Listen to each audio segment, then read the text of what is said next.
My name's Jack Farrow, I'm from Great Yarmouth and I'm a young carer. I'm Sarah Jones, I'm from Great Yarmouth and I'm a young carer. A young carer, I would say, is someone who looks after someone in their household. I look after my mum, who's called Josie. I care for my father.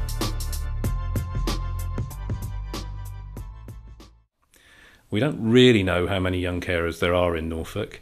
The 2001 census came up with a figure of around 700, but actually the BBC did some research in 2010, and if you extrapolate their results, it suggests that there could be as many as 12,000 young carers here in Norfolk alone. But I think for me it was one of those things where, you know, you almost don't know that you're a young carer because you just do what you feel you're supposed to do, and you know, that's look after, you know, in my case my mother, you know, and for me that was the main thing. But I just wanted to make sure everyone was all right and make sure my brothers and my sisters didn't have to take the burden and I take the responsibility. But you know, of course it makes people frustrated and you know, and obviously it's very taxing, and sometimes the person that you're caring for feels like you know, you're spending your whole life looking after them when you should be going out and doing your own thing. But such is life, and you know, you just have to adjust to whatever situation or scenario you're in, and that's what I did, quite naturally.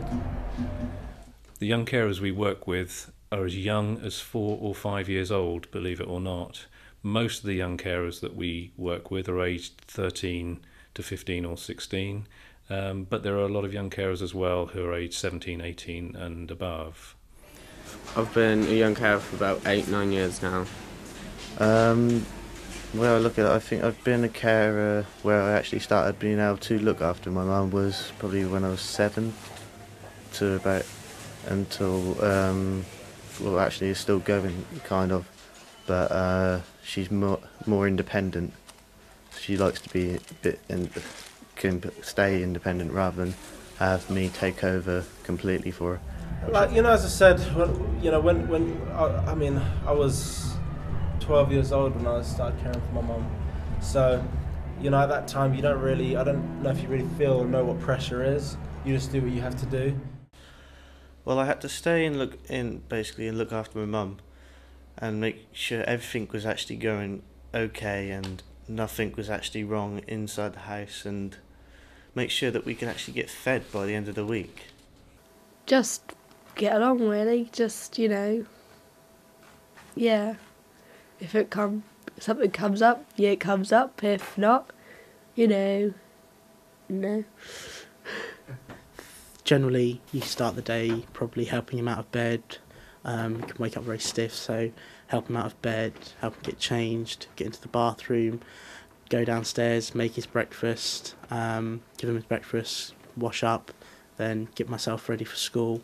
And then generally by that time he's usually okay to be left on his own. I do the weekly shopping, I clean the kitchen and do the front room and stuff, just pretty much tidy up.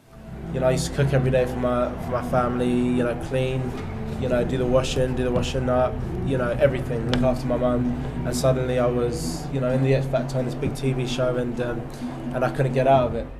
We miss our childhood. We don't get to do the things that a normal child would ever have the chance to actually do. When I was at school, I found it quite hard trying to keep up with, as you say, deadlines and homework, because you didn't always get a lot of free time. Trying to do homework probably was the hardest thing, and then some of the teachers didn't understand, but as it sort of went on and progressed, they sort of did get the idea, and I did get some extra help. Being a young carer has affected me because I haven't been able to do like what my friends have been like doing. Like they go out and I can't go out because I have to stay and look after my mum and sister. So I've lost quite a bit of childhood because I'm a young carer.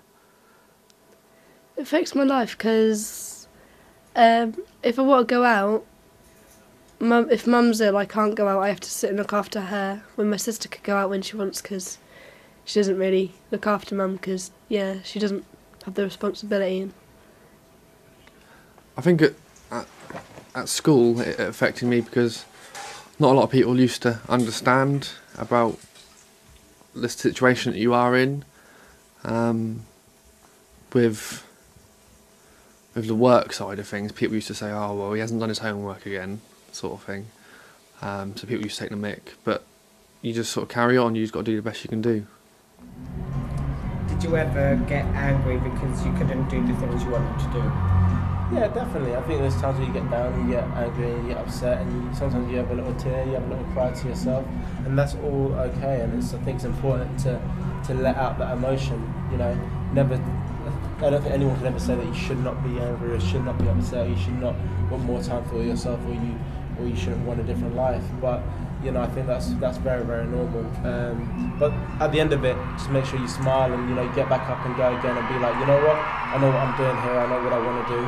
And, you know, as I said, find time for yourself, you know, and make sure that the atmosphere is good for everybody that's living in your household. At the beginning, I didn't really know how to deal with it at the beginning, because I didn't know what was available, and I soon found out, but I did have problems with anger, because it would drive me stressed, because having to look after someone when you grow up as a child, you expect your parents to do that, not you, and you just prefer to relax and be a child, but it's not letting you do that.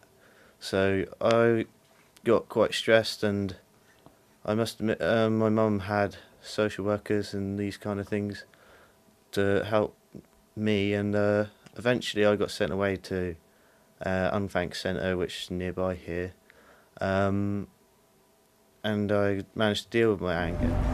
Did you ever just want a normal life? Because I feel that I just want a normal life because my mum's got MS and it pretty much controls our lives. Yeah, well, I think the thing about it is that it's about facing reality. You know, I always used to ask myself, you know, why can't this change? Why can't it be different? But that is what it is. But I think it's important to find time for yourself outside of the time that you spend, you know, dedicating, you know, your life to looking after your mum and stuff like that. It's always important to find something else, whether it be, I don't know, whether a Saturday you go to the cinema and that's what you do that Saturday. Yeah, I find that music really helps me at home to like relax, like different music for different moods. And what sort of stuff helped you to relax to get through the day? Singing. I sang from 4 o'clock in the morning to 12:30 at night, to the point where my neighbours were knocking on my door telling me to shut up. So yeah, that helped me, and dancing, and my brothers and my sisters, we all used to do Jackson 5 routines and stuff. So like while we were sweeping, like, and cleaning up, we used to be singing and dancing at the same time and making the atmosphere just a lot more fun. The cuts have affected young people right across the board, not just young carers. The youth service cuts especially have hit an awful lot of young people. And so there is a reality that there is less funding, there are less services out there, and that includes the services for young carers. There was a young carers group that I used to go to in Great Yarmouth Young Carers. That was twice a month, fortnightly, and it was just getting out of the house, doing things, socialising with friends who are in the same sort of situation. I deal with young carer by, well, young carers helped every Tuesday, just getting away from it all and freedom. Being a young carer sometimes can be very hard, but then again it can be really rewarding with the help you can get out of it. So like I've learned quite a few skills from young carers group, such as like first aid, food hygiene, rock climbing skills, biking, we've been swimming, we've been bowling, anything that can get a bit of fun, and you earn like certificates like Norfolk Youth Awards and numerous stuff. We support young carers. We work with young carers, not in isolation, but with their family as well, because you can't support young carers in isolation. You have to make sure that the support is in place at home to reduce the burden of care. We provide one-to-one support to young carers. Usually that happens in school, and we provide activities for young carers as well. I think the future is going to be pretty tough for services to vulnerable people, and vulnerable young people are just as much part of that.